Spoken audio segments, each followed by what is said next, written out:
Hello viewers, welcome to English Honors classes. My name is Ashutosh Dutt Mishra, and in this particular video I am going to discuss the syllabus of MJC05 for English major students. तो जो भी semester 4 के students हैं उनको fourth semester में 3 major papers पढ़ने हैं, that is MJC05, 6 and 7। तो आपका जो MJC05 है वो अमेरिकन लिटरेचर का है। इस वीडियो में हम उसको ही डिस्कस करने वाले हैं।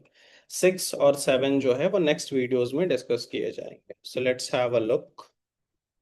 तो as I have already discussed कि MJC5 जो है वो आपका अमेरिकन लिटरेचर है। ये 5 क्रेडिट का पेपर है। एक चीज मैं यहाँ पे क्लियर कर देना चाहता हूँ, what does the credit means. जैसे आजकल आप लोगों का ABCID बना होगा, which is academic bank of credit. जिस तरीके से आप पैसे जमा करते हैं अपने खाते में, तो आप मेजर के स्टूडेंट्स हैं तो इतने क्रेडिट्स आपके उस आईडी में, इतने एजुकेशनल क्रेडिट्स आपके उस आईडी में क्रेडिट हो जाएंगे, वो जमा हो जाएंगे। तो अगर आप ये पेपर क्लियर कर लेते हैं तो सिमिलरली अगर फोर्थ सेमेस्टर में टोटल 5 5 5, तो जो मेजर पेपर हैं वो 5 क्रेडिट्स के हैं, यानी टोटल 15 क्रेडिट्स हो जाएगा। और एक आपका माइनर पेपर है और एक एबिलिटी इन्हेंसमेंट का है। माइनर पेपर 3 ही क्रेडिट का है, मतलब उसकी वैल्यू कम है, और एबिलिटी इन्हेंसमेंट 2 क्रेडिट्स का है। तो टोटल 20 क्रेडिट्स हैं आपको इस सेमेस्टर में। एक और बात है, क्रेडिट का जो मतलब है वो total number of learning hours से भी होता है। जैसे एक credit refers to 30 hours of total learning process. तो अगर ये पेपर 5 जो है वो 5 क्रेडिट का कोर्स है, इट मीन्स कि टोटल आपको 150 आवर्स डिवोट करने चाहिए उस पूरे पेपर को पढ़ने के लिए। पर as we all know examination नज़दीक है, उतना टाइम नहीं भी है, तो आप उस सिलेबस को अच्छे से पहले तो अभी इस वीडियो में समझ लीजिए। ऑलमोस्ट जो भी आपका ये 70 मार्क्स का सेमेस्टर एग्जाम होगा, तो उसमें जो ऑब्जेक्टिव क्वेश्चंस आएंगे वो अगर आप सिर्फ सिलेबस डिस्कशन भी अच्छे से देख लेते हैं तो ऑब्जेक्टिव क्वेश्चंस आप इजीली सॉल्व कर पाओगे। तो ये आपके सिलेबस के पोर्शन में क्लियरली दिया हुआ है। MJC5 अमेरिकन लिटरेचर सिर्फ 4 यूनिट पढ़ने हैं आपको। पहला यूनिट जो है वो टेनेसी विलियम नाम के एक राइटर हैं, अमेरिकन राइटर हैं। उनका एक ड्रामा है द ग्लास मिनीजरी। ये बहुत पॉपुलर ड्रामा है उनका। तो इस ड्रामा की स्टोरी आपको पता होनी चाहिए, किस थीम पे ये ड्रामा लिखा गया है ये आपको पता होना चाहिए। इस ड्रामा में मेजर कैरेक्टर्स कौन कौन से हैं, उनके कैरेक्टर स्केच आपको लिखने एग्जाम में पूछा जा सकता है। तो ये सारी इस अप्रोच के साथ इस ड्रामा को पढ़ना है। At least you go for the summary of this drama, कम से कम उतना तो आपको देख ही लेना चाहिए। फिर एक दूसरे अमेरिकन राइटर हैं very popular, that is who is Toni Morrison. इनका जो है ये बिलवेड एक नॉवेल है टॉनी मॉरिसन की, विच इज बिलवेड।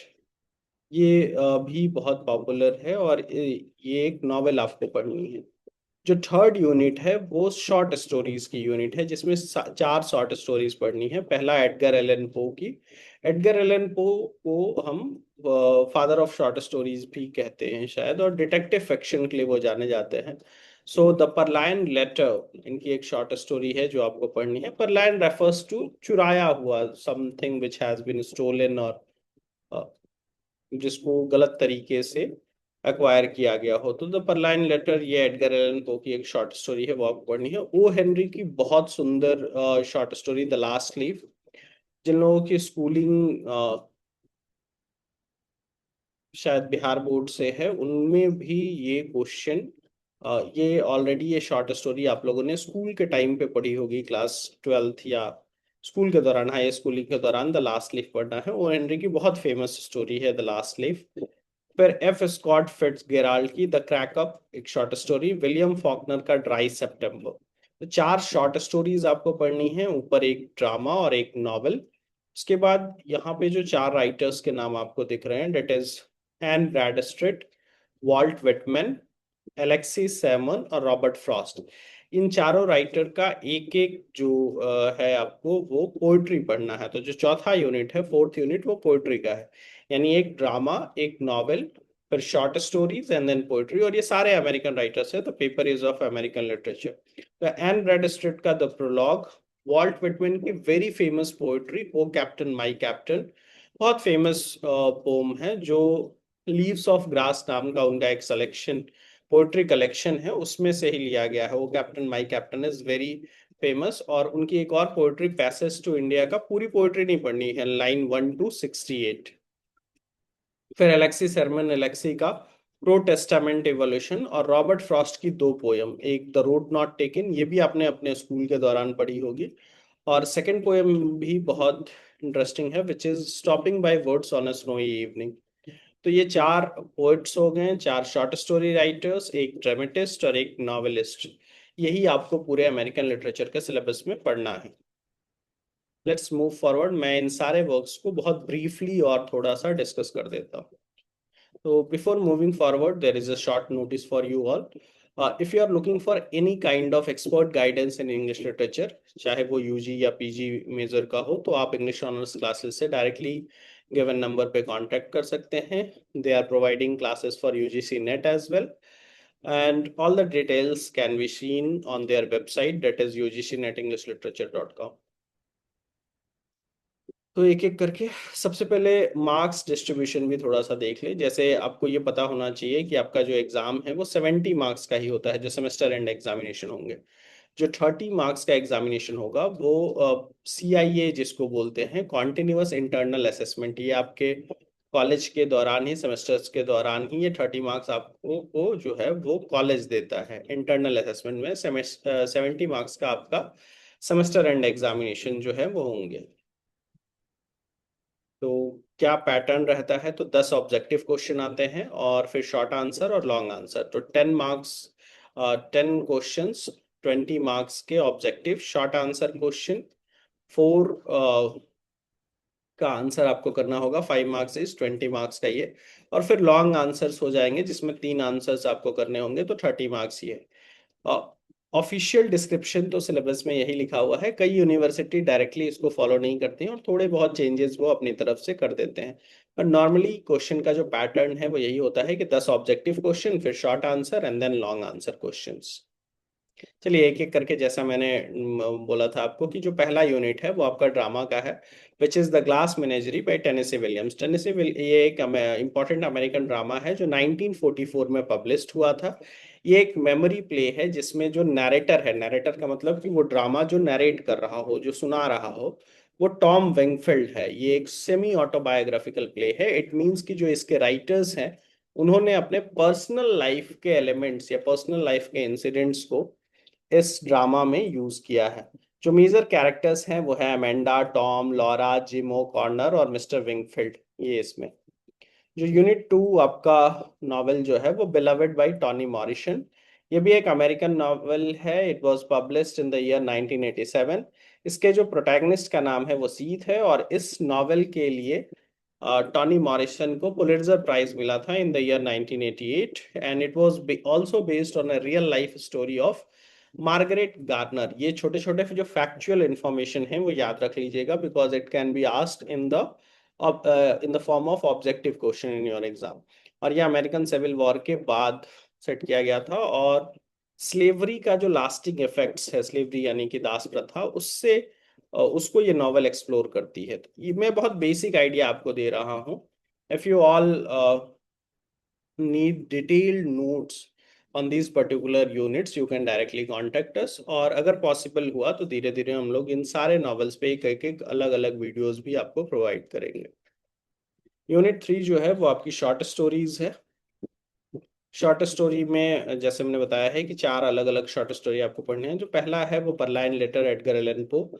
ये 1844 में पब्लिश हुआ। ये एक डिटेक्टिव स्टोरी है जिसमें ऑगस्टे ड्यूपिन नाम का एक व्यक्ति है, और इनको जैसे मैंने बताया ही Edgar Allan Poe short story के जनक के रूप में जाने जाते हैं। उन्होंने ही शॉर्ट स्टोरी को डिफाइन भी किया है कि ऐसा पीस ऑफ लिटरेरी वर्क जो नॉवेल जितना लंबा ना हो, बल्कि उसको एक सेटिंग में अगर खत्म किया जा सके। शॉर्ट स्टोरी को अगर आप डिफाइन करना चाहो तो something which can be red in a single sitting, तो लगभग आप एक बार बैठे पढ़ने और उसको पूरा पढ़ डाला तभी वो शॉर्ट स्टोरी की कैटेगरी में है।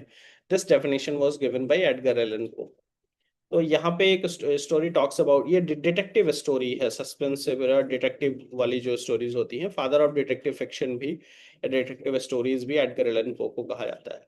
So this stories talk about compromising letter that is stolen. मैंने बताया ही purloined refers to जो चुराया गया है या अनएथिकल तरीके से अगर कोई चीज हासिल की गई हो तो उसको purloined कहते हैं. इंपॉर्टेंट कैरेक्टर्स इसमें ड्यूपिन है, मिनिस्टर है और परफेक्ट ऑफ पुलिस, ये चीजें हैं. फिर अगला जो स्टोरी था last leaf O Henry. Last leaf पे तो वो फिल्म भी बनी है लुटेरा नाम की जो है. लास्ट लीफ की कहानी बहुत सिंपल सा है. एक आदमी किस तरीके से एक फीमेल अपनी लाइफ को पेड़ के उस आखिरी पत्ते से जोड़ देती है कि जब वो पत्ता गिर जाएगा तो ही उसकी लाइफ जो है वो खत्म होगी. और एक पेंटर है जो वहां जाकर के रियल उस पत्ते की तरह ही अपनी पेंटिंग चिपका आता है और वो गिरती ही नहीं है. तो इस तरीके से ये स्टोरी है. मैं लास्ट लिफ का जो स्टोरी है वो आपको कमेंट बॉक्स में उस पर ऑलरेडी एक वीडियो हमारे चैनल पे है, आप देख सकते हैं. So O Henry is also known as William Sydney Porter. इनका एक्चुअल नेम है. O Henry was the pen name. ये कई बार एग्जामिनेशन में पूछा जा सकता है कि what is the real name of O Henry. That is William Sydney Porter. This story was published in the year 1907 and in The Trimmed Lamp and Other Stories, ये वो किताब है जिसमें वो कहानी पब्लिश हुई थी. सेटिंग ग्रीनविच विलेज का न्यूयॉर्क है. कैरेक्टर जॉन्सी है, स्यू है, बहराम है. The last leaf is a moving story that shows how hope, friendship and selfless sacrifice can save a human life. फिर एक story the crack up F Scott Fitzgerald, ये भी autobiographical है. Dry September William Faulkner. ये सारी चीजें. Unit 4 poetry है, prologue and Bradstreet की. इसके बारे में जो कुछ बेसिक इंफॉर्मेशन है वो आप देख लीजिएगा. ये कौन से, ये it was published in the year 1650 in a poetry collection the 10th muse lately sprung up in America. फिर ओ कैप्टन माई कैप्टन बहुत फेमस है. ये फ्रीडम को सेलिब्रेट करता है. लीव्स ऑफ ग्रास से लिया गया है. पैसेज टू इंडिया भी लाइन 1 to 68 पढ़ना है. ये भी 1871 में पब्लिश हुआ and written during the age of scientific progress. फिर एलेक्सिस सरमन का क्रो टेस्टामेंट और रिवॉल्यूशन, ये दो पोएम आपको पढ़ने हैं. Road not taken Robert Frost का, ये अपने स्कूल के टाइम पे पढ़ा होगा, 1915. और stopping by woods on a snowy evening इसका पूरा टाइटल है, 1922 में. इसी में वो पॉपुलर लाइंस आती हैं कि The woods are lovely, dark and deep, but I have promises to keep and miles to go before I sleep and miles to go before I sleep. तो हो सकता है ये एक्सप्लेनेशन वगैरह में भी पूछ दिया जाए आपसे. तो आई होप आपको ये वीडियो जो है वो इंफॉर्मेटिव लगा होगा, हेल्पफुल लगा होगा. If you need any assistant that is related to English literature, you can directly contact us. Thanks for watching the video. Have a great day.